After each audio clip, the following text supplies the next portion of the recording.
Good morning sa tanan no. Welcome sa ato nga programa ang Buhing Kamatuoran 101 ug sa ato mga suking tigpaminaw sa 98.5. Good morning. This morning atong paghisgutan na pud no in continuation sa ato nga series sa ato nga topic karon about discipleship or a disciple who are doing the work of the Lord. So ang atong termino ana karon is discipleship. Now, atong paghisgutan, what is the group by the way? Unsa ang discipleship group? So, it is a weekly discipleship group where a spiritually mature, were qualified and trained. So, of course, no, mangita sa man kaon na gyud, mutong atong giniskutan primero nga diin sa ibang mga potensyal sa imong mga sa church members or sa imong grupo, pag may ara ka makita nga diin mga potensyal, sila to ang imuhang tudluan, i-equip sa pulong sa Ginoong Dios. Dili man sa ingon nga ginanneglect nimo ang uban, but tagaan mo sila og time sa pag reach out. Tagaan mo sila og time, intentional gyud nga diin ma-reach out sila o matagaan sila o kining gitawag og atensyon para time will come atong hisgutan no that there is a finished replica. So it is a weekly discipleship group. So muna nga ang discipleship relational, di lang siya intentional but relational tungod kay weekly nimo ni siya nga makikita ka sa imong mga leaders. Weekly ka nga makikita sa imong mga gipang disciple. Dili nga once a week lang, during Sunday lang, dili. But every week makigmeet ka sa ilaha. So, group leaders invest in the lives of 3 to 9 people. Pinakadaghan no, minimum of 3, maximum of 9. So, ika na po kakibali or ikaw pud ang kung tulo lang sila, kung nagamay pa inyong grupo, then pwede man lang na nga diin tulo sa lang or kung pwede gani isa sa lang. Mafokusan nimo siya with the intention of imparting the gospel. So, magtapo ka og let's say 3 to 9 people according sa itong manual and then sila na ang imuhang fokusan. Sila na ang imuhang tudluan padayon sa pulong sa Ginoo. How about ang uban? So muna akong giingon no, niagi nga semana, niagi nga mga discussion na to, mag-select sa ka og leaders. Leaders nga diin matudluan nimo, mapiyalan nimo sa pulong sa Ginoong Dios. So munang in the book of Timothy nga diin who are able to teach others also. So magsilik kag mga faithful men who are able to teach others also.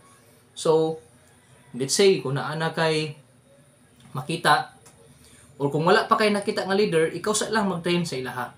So mag-gather ka kung naa kay congregation diha nga 20 plus, so mangita sa lang kano og mga leaders, potential leaders 3 to 9. And then sila na imong tudloan sa gospel, God's word, and one's life.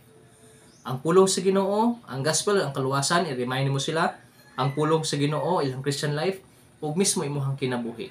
Nga diin mahimo sa mugusugot tag sa dili mga kaigsunan.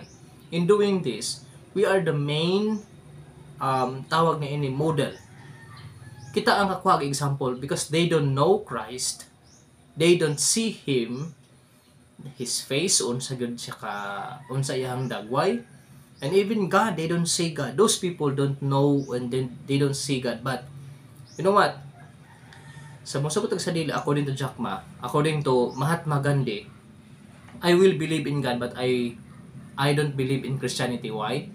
Tungod kay they don't see, people around us don't see Christ in us.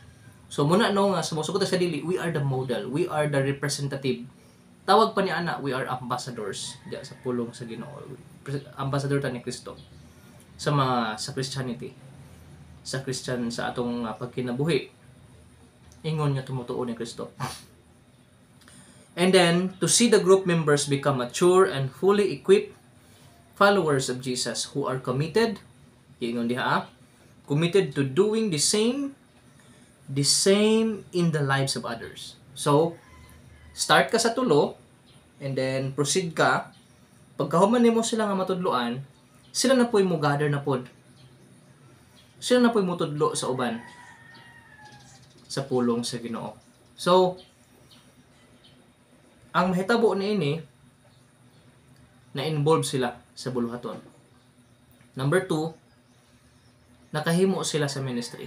Number 3, nahimo sila nga helpmate nimo sa buluhaton. So, atong i-describe ang D group.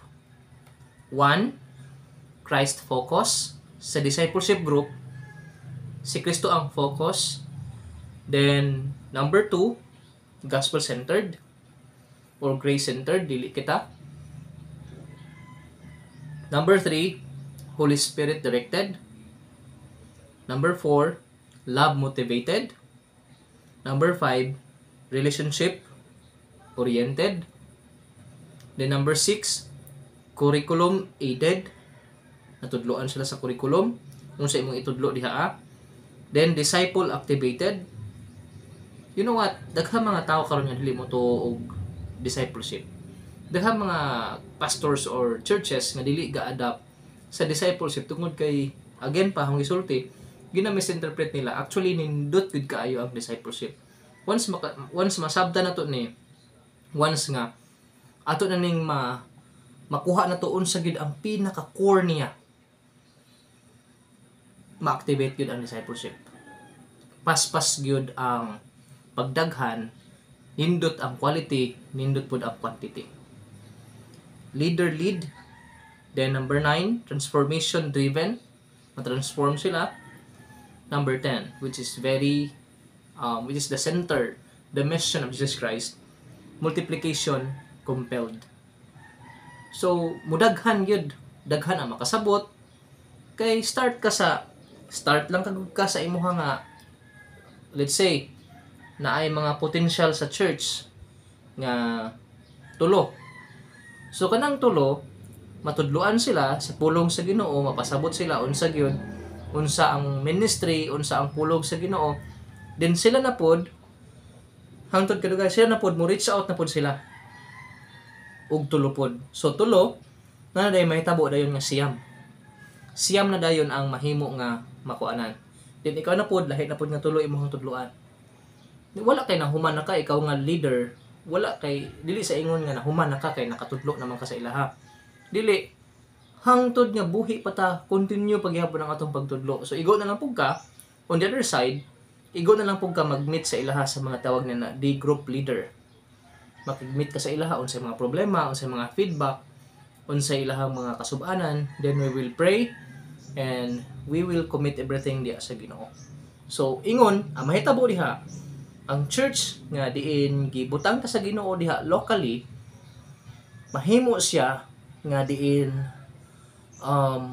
love oriented, mo nang Ginoo, love motivated, then relationship oriented. Matagaan gyud akong pagtagaan. Unlike sa mga churches nowadays, there are churches nowadays nga diin wala ray pake, makita ra Sunday na ra. Unlike ana nga butang. But if we will try to understand this thing here, masabta na to that mao gid ni ang kagustuhan sa Ginoo. Mao gid ni ang gusto ipaabot sa Ginoong Dios sa ato sa mga tag-churches. So I hope unta no nga diin ato masabtan kini nga diin ang discipleship group is mao din ni siya ang weekly natong ginahimo hatag og pagtagad, pagtuon, pag-focus, paghatag importansya sa mga potentials. Nga diin time will come sa musugod sa dili, kita dili man kita magpabilin sa church. And people also in the church are come and go. Nagawas sulod lang sila. Munang kung dili na to sila ma-disciple, sayang. Before ko mo end, mangutan ako. How many baptized Christian diha sa inyong church? Let's say daghan na pastor. Kung ang church nag-exist ng 20 years, so daghan na ang nabautismuhan. Mangutan ako ron, where are they? Asa na sila? Number 2, kana bang mga baptized Christian karon nagpagamit ba sa Ginoo? Nagamit ba sa buluton sa Ginoo? Na ba sila involvement sa Ginoo? Ang uban nahimong badlungon ngano man. Tungod kay wala sila matudloan. Ang uban pa gani gapangaway og pastor. Dili man nato na no ikalikay nga namang giinana sa church. But kung masabtan nila, ma-cherish nila ang relasyon, I do believe nga kung naamang gani mga kasaypanan ang pastor, masabtan ra nila. Naamang gani mga dili maayo nga pag-lead sa pastor, masabtan ra. Kay di man gid perfecto ang pastor. Ang amo lang kami lang nagpagamit lang mi sa Ginoo para sa kini nga buluhaton. So, lahi ni siya nga metodo aron nga mapadayon, ma-involve kita sa buluton sa Ginoo. So, I hope unta nga diin kini na katabang sa ato. I will close this in the book of John chapter 15. Giingon din sa pulong sa Ginoong Dios in the book of John chapter 15 verse 8. This is how my Father is glorified, when you produce a lot of fruit and so prove to be my disciples. So, produce a lot of fruit and then you prove yourself to be Christ's disciples. So, I hope unta nga diin nasabda nato kini. Ginoong Dios magapanalangin ka nato. Daghan kayong salamat.